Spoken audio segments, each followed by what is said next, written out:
Welcome to Influential Entrepreneurs, bringing you interviews with elite business leaders and experts, sharing tips and strategies for elevating your business to the next level. Here's your host, Mike Saunders. Hello and welcome to this episode of Influential Entrepreneurs. This is Mike Saunders, the Authority Positioning Coach. Today we have back with us Luke Harrison with Olin and Associates, and we'll be talking about retirement planning. Luke, welcome back to the program. Thanks, Mike. Thanks for having me back. Hey, so I think we can spend about 4.5 hours on this one topic and still not have scratched the surface. So I know we want to just kind of touch on things from a 30,000 foot view, but where do you start when you're talking with your clients? Where do you start working with them to educate them on this really, really vital topic of retirement planning? Wow, yeah, that's a difficult starting point to find sometimes, right? Here's what I would tell you. Usually it's the first question that I get. When should I start retirement planning? Right. Yeah. And a lot of times people ask me that, and other times they may say, well, I've already been planning on my retirement and I'm all set. I have my 401k. And, so it depends on the individual and their work and career. I would say the first step for me with retirement planning is figuring out, okay, well, how much money do you already have set aside? Do you have 401k? Do you have an IRA? Do you have, you go into all these little fact finding questions, right? So the first step would be, what is that individual's lifestyle? What is it that they're doing to plan ahead? And what is their work life like? Do they have a strong income or not? So everyone's very different with, where to begin. Yeah, we have to set a baseline. Where are you at right now? And then where do you want to be? And then how do we get there? And what do you say about at what age? And I think that as much as people logically would say, oh yeah, we should start as far ahead of retirement as possible, there's definitely the people that start at age 60 and they want to retire at 62. Well, you need to have more runway. So what are you recommending your clients? At what age should you be starting the process? So this will sound sort of like a cliche, but as young as possible, right? So here's why I'll say that, and I'll use myself as the example. And this is sort of a raw example. I am currently 30 years old. At the age of 15, 16, whatever, I start in my workforce and whatever little odd end jobs I'm doing at that point. But once you dive into your adult career and you have things ironed out, you found your spot, I'd say, okay, right there, you need to start thinking, how much money should I pay myself for my future, right? Yeah. So that's sort of the I guess golden point if you do it at that point. But I mean, so I myself, right? I got licensed over 6 years ago and everything that I do, but I did not begin my own planning until a few years after that, right? Yeah. So there's a recommended time, but then there's also a realistic timing that works for each person. And it's not always a clear-cut answer. So I would say as long as it's a comfortable point to say, start setting 5 to 10% of what you're making, 10% being a golden number, aside, and that's what you're paying yourself for the future, that's when you should begin. Now, some people will tell me, okay, well, I can't set 10% aside. And that's where then you start going into budgeting and planning. Okay, well, how much money do you make? How much can we actually set aside? Well, and I would venture to say that if you started retirement planning at age 20, the sense of urgency is not as dire as if you're 40. So you have more time and more runway. I remember reading a book years and years ago called The Automatic Millionaire by David Bach. And one of the takeaways that I remember from that book is do things automatically so that it's just always being done. So, how can you take that X percent, whatever, 5-10% or whatever that it is, and automatically put it into retirement? And one of the first things that I would venture to say that people, if they go get a corporate job, is they're going to be told, hey, 401k. So that's automatic because it's going to come right out of your paycheck, go into that 401k. What is your advice that you give to clients regarding a 401k? Because I know that some people would say, pile it all in. And some advisors would say, run from a 401k because it's not taxed and you're going to pay big tax way, way down the road. So what do you educate your clients about that? Sure. Here's what I would say. If you have a 401k as an option, go ahead, contribute to it. I think it's a good thing to do. And again, this is my opinion. And here's what I would say, though, is don't over contribute. A lot of times, a company's going to match what you're putting in, and I would just do that. And then utilize that as your bucket that you're putting something aside, right? It's automatic. It's coming out. Yeah. You don't have to think about it. And if they're matching it, it's almost like you're getting free money, right? So put that aside until you research properly what other options might exist. Just to name a few of those options, for example, let's say down the road, 20, 30 years, you've been putting money into your 401k and you realize, okay, well, I need to figure out what to do in my retirement because I've waited a little bit longer to really structure this. And what am I going to do about taxes? Well, you can roll your 401k funds into something much stronger, and then utilize those for, again, tax shelter and risk shelter. So a lot Mhm. of times people are, I think, fearful because they don't want to play in the market. They don't want to risk their money that they've been setting aside and working hard to, build up their nest egg in this bucket of funds. So if you are able to roll that into, say, an IUL, which is that index universal life, or maybe an annuity or some other thing, like that, some of those give you the opportunity to take your money and turn it into so much more and have tax advantages. Yeah. Yeah, I like your point about the match because if you're going to put in money to the 401k, that's great because it gets you in the habit and it's automatic. But if your company's going to match up to, let's just call it 5%, don't put 10% in because you're only getting matched to 5. So maybe do the 5 because that's leaving money on the table. Your company is ready and willing to give you free money up to 5%.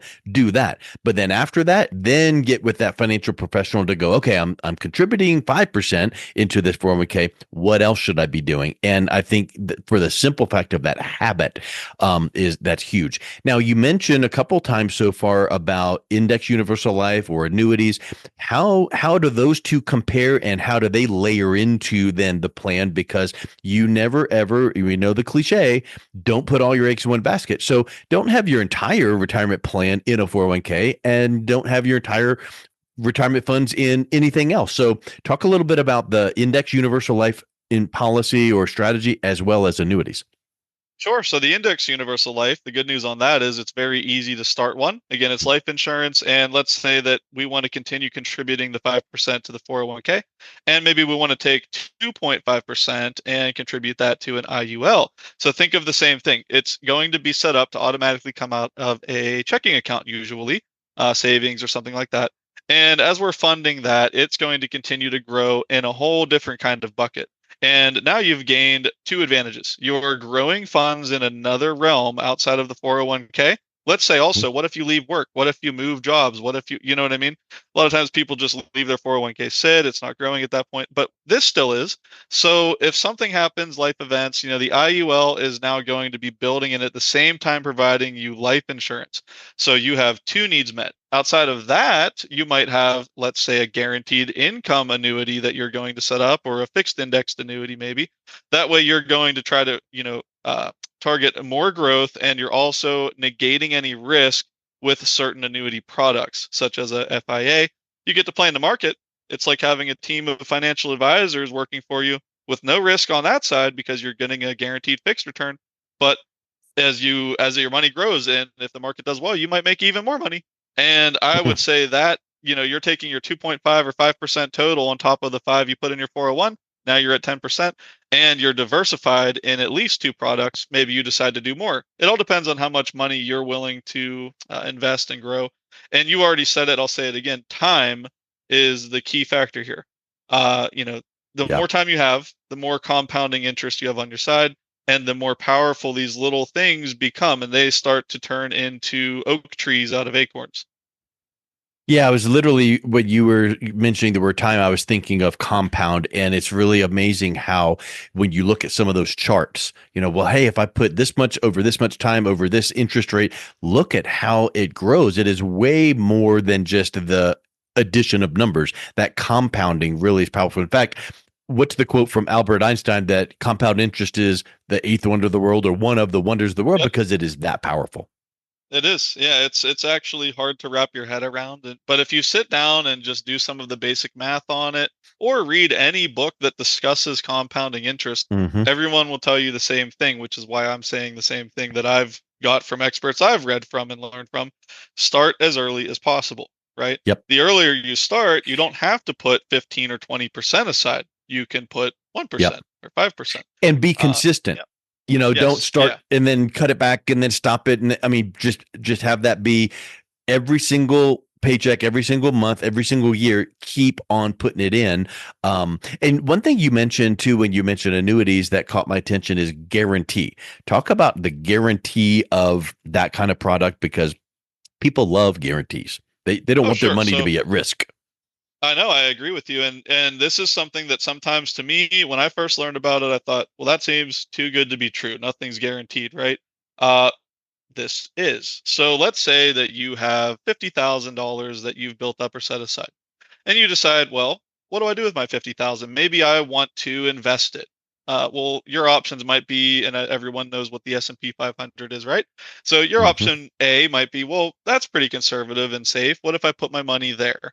But then rewind a little bit to, what may happen. And again, we're kind of in a bubble now. We won't get into economics, but in 2008, when everything collapsed at that point, even your safest investments plummeted, right? And Yeah. if you look at annuities, how would that have looked if you put that 50,000 into an FIA? This is why I say it would be guaranteed. If the market plummets, your money is still actually going to grow. And that's where the fixed side of fixed indexed annuity comes in. Yeah. There's a certain point in a bucket set aside of your money, of that 50,000, let's say maybe it's 10 or 20,000, that no matter what, it's going to keep growing every year. At a very minimum, let's say the time you put your money in, they said it's going to grow at a minimum of 4% or 4.5%.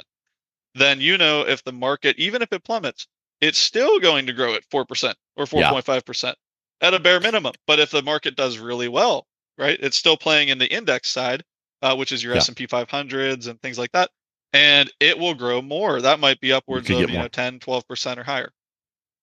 So when you have your friends that come over and go, "Oh my word, did you see the news and what the markets are doing? And did you get your retirement portfolio quarterly statement?" It felt like the wind was knocked out of my sails because it plummeted. And then you're sitting there going, "Yeah, mine didn't do anything. I didn't lose a dime. In fact, on a Yeah. portion of it, I was up X%." And I think that that is a powerful position to be in because maybe in your 20s and 30s, maybe early 40s or so, you can stomach the volatility of craziness of money in the market and because you have time to recover. But at a certain age, you just want to be steady Freddy and like the tortoise and hare, you want to just be making that steady process. So guarantees, that's a huge gift actually that you're able to give to your clients so that they don't feel that volatility. Absolutely. Yeah, this is something that, and again, even I'm 30, right? I do play with some risk in my own investments, but I also have my safe ones. And Yeah. the safe ones are the guarantees, the ones that my money, I know no Hmm. matter what, it's steadily growing, and the steady growth with compounding interest. And again, you've already said it as well, making sure you do not miss any contribution, making sure you're Yeah. continuing to pay into everything. Those are the ones that can, I mean, really become your big investments long term. So Yep. they don't seem like the big ones whenever you start, but they turn into the big ones later on. So I think that a lot of times people, when they hear the word retirement planning, that means you got to have a plan for retirement. And I think one of the big fears that people have is, what if I don't have enough money to live Sure. through retirement? Because you know what? A lot of times we look around at the society we're in and people are exercising more, eating better, going to the doctor more, they're living longer. So what if I outlive my money? So how do you advise your clients on making sure that they've got the money that they need to keep living the lifestyle that they've been living at for the last 20, 30 years up to retirement, and then to make sure that that continues? Because that's a big So fear. this is another guaranteed I'm going to throw out there, and it's again in the annuity realm. But this would be something called, and get ready for this word because this is crazy sounding, guaranteed income for life. Normally, you only see this on billboards for the lottery, saying, "Hey, if Okay. you win this, we're going to pay you every month for the rest of your life Right. until you pass away." And that is the same exact thing of what I'm describing. We're going to pay you every month for the rest of the life of your life, and also sometimes your spouse's life, depending on if you put that in your election of the policy. So even after you pass, we're still going to pay your spouse for the rest of their life. And so there's an amazing product, and it's called a guaranteed income for life annuity. So let's just use an example, and I'm not going to use numbers because they vary drastically depending on the Hmm. company. But if you give, you have X amount of dollars, you give that money to company ABC Insurance, and they decide, hey, we're going to go with this annuity. All right, we took your briefcase of money, and that's ours now. You can't get that back from us. However, our promise is since you gave us your briefcase of money, we're going to start paying you on an agreed date. Now, you could, delay that to let the money grow first before they pay it out, or Hmm. it could be immediate. They might pay you the very month that you gave them that money.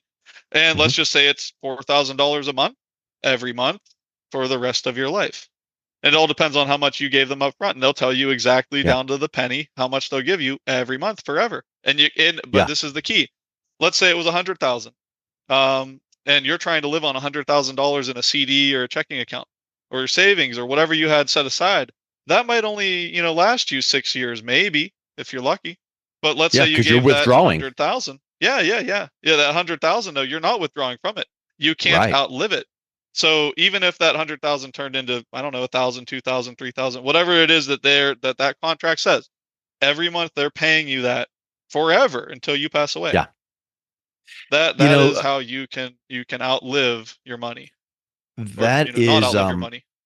yeah, that's how you make sure that you're going to have plenty of money to and through retirement to fund your lifestyle. And now, guess what? You need to make sure that you're not overspending or taking around the world trips every other month because this still you need to make sure that you've got a budget. But I think for a lot of people hearing that, it's like, how much money do I need to retire?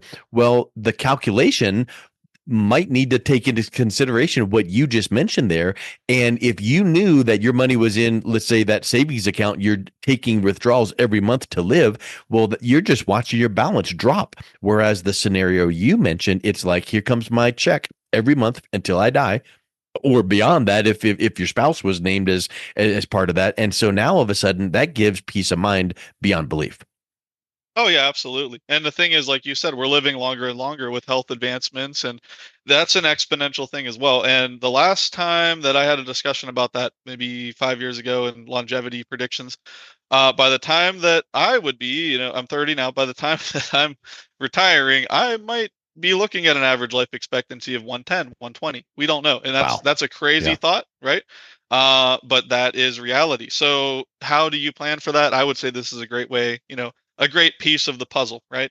And Yeah. by the way, that 401k we talked about, you could decide to roll all of that or a portion of that into a product like the guaranteed income for life. And there you go. Now you have some money that you were, again, Yep. I said in a bucket, you don't know what to do with it yet. Maybe that's the option you elect, or at least one of them. Again, diversifying how you're paying yourself is also important. Not, it's not And if always that just one that product. 401k money typically is in the market, which typically is volatile, so that could be a good option. Is it the right option for everyone? Of course not. Talk with someone that knows what they're doing, because you want to make sure that they're going to give you good advice on taxes. Because if you take money out of a 401k that's never been taxed to put it in one of these vehicles, yes, you're going to get that guaranteed income for life. Yay. But what's the tax man going to need? So you need to plan for that. Not that it's a bad decision, but you need to just have a plan in place for that. So don't try to go out there and figure it out on your own. Have someone that like yourself that's going to do it, because guess how much you charge people to do? Probably nothing, because it's like you get paid by the carriers and I'll just give That's good right. advice.